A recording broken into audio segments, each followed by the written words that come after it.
Learning Biha'aloscho Dushin Samach from Ulilevi Omer. The Rebbe Zt said on the Pasuk in that Parsha, "V'hasafsuf asher b'kibui." There were the group within Klal Yisrael desired taiva, meat. Who will give us meat? We remember the fish that we ate in the Mitzrayim without cost. The Rebbe Zt asked the question, of who shall give us meat? And then it mentions fish. And he explains, because till now they were eating mon. And mon had a time of anything that you wanted it to taste. However, what was missing was, because he could only taste that which he knew the taste of. And therefore, they only knew the meat without Shlita and malicha, without slaughtering and salting, that they had in Egypt, as different from Bostoner kosher that has been salted, and therefore they couldn't give the taste in the mon of kosher meat, because they didn't have Bostoner kosher Mitzrayim. However, fish that you don't have to salt, you don't have to slaughter, therefore they were able to feel it. And that's what they thought about, to have kosher food. That's what it says, who shall give us meat to eat? Because remember the doga, that's all we know. But we can't talk about that which is not kosher. They didn't want to remember that. Therefore they said, who will give us meat? That we should be able to taste the taste of kosher meat. Where we continue that this Shabbos, the Shabbos of Simchas, a few chasanim, Shalom Zocha, and now we spoke many times that the reason that you make a Shalom Zocha on Leil Shabbos is, it says in Chazal, the bris is on the 8th day, is order that the child, the infant, should see the face of Matronusa, of the matron, meaning of Shabbos, Malkusa, of the Kala first, and therefore Shabbos prepares the infant to be able to accept bris, and the obligation is on the 8th day is only so, because some children are born on Sunday, Monday, Tuesday, but this way, if it's on the 8th day, they always have a Shabbos, and therefore you make the Simcha on Shabbos Kodesh when you do the Shalom Zocha. And in our Parsha, we can find it very easily a connection to Chasanim, to those who are getting married. Because it says in the Parsha, Biha'aloscho haneros, when you light the candles, and then it says, that all of the side lights were centered towards the center. And what does it have to mention when you light? And so he did. But we can comprehend this. It means Biha'aloscho means the Aliyah, the Torah by the Ofruf before Chasana, and that's Biha'aloscho. You go up through Torah, and then you have that what then afterwards, when you create the house, it should face towards the center, which is Torah. And Baruch Hashem, we have two chasanim. They have Biha'aloscho. They themselves are worthy of going up, and they have also Ha'elo.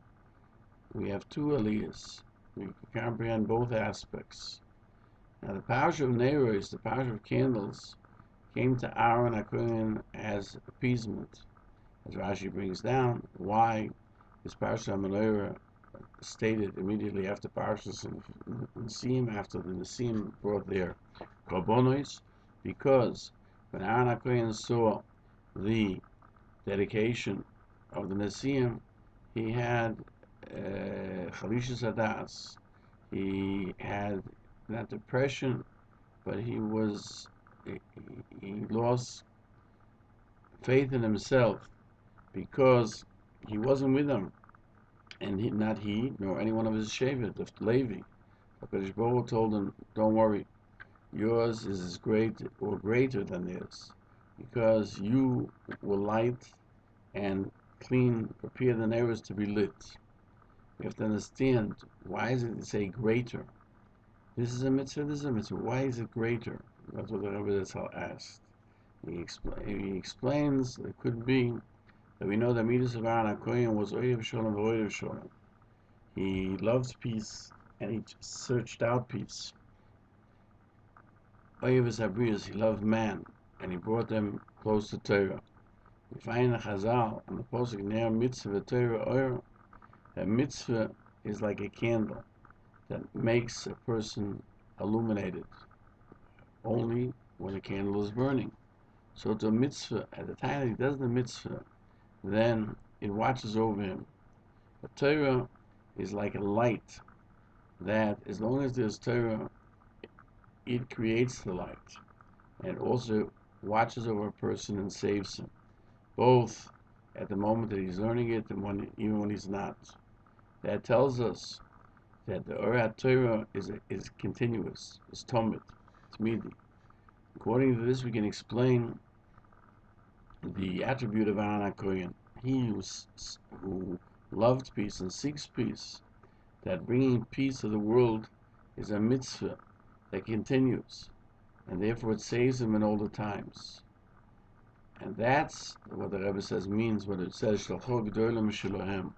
yours is greater than theirs, meaning the concept of peace that was to Aaron HaKohen, this attribute is greater because it watches over everyone at all times. Aaron HaKohen was the one who brought peace throughout time. So too Birchos Kahanim, who ends with the word Sholem, and we say it in the last bracha of Shmona Esrei, which is called Birchos HaSholem, because Aaron HaKohen is the one who brings peace to the world. And according to this, we can also explain what it says afterwards. They asked Cain Aaron, and so he did. And Rashi explains what would seem to be a simple statement as telling us they didn't change. So all the Meforshim asked the question, obviously he didn't change. Why does he have to tell us that he didn't change? But to tell us that this too goes on the concept of peace. He didn't change his pursuit of peace. This doesn't change. It's a continuous one.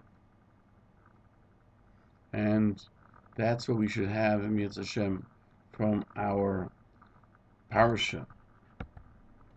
Now, the Shabbos that the Rebbe is discussing, when there were two Aliyahs, we have a Chosin being called up to the Torah. That's Torah. And one can say the Chsanim have to announce for a new Na'aseh v'Nishma on this new part of their life. They're at the beginning a new section of living. As the Torah states witness, it's not good for a man to be alone. Therefore he has to get married.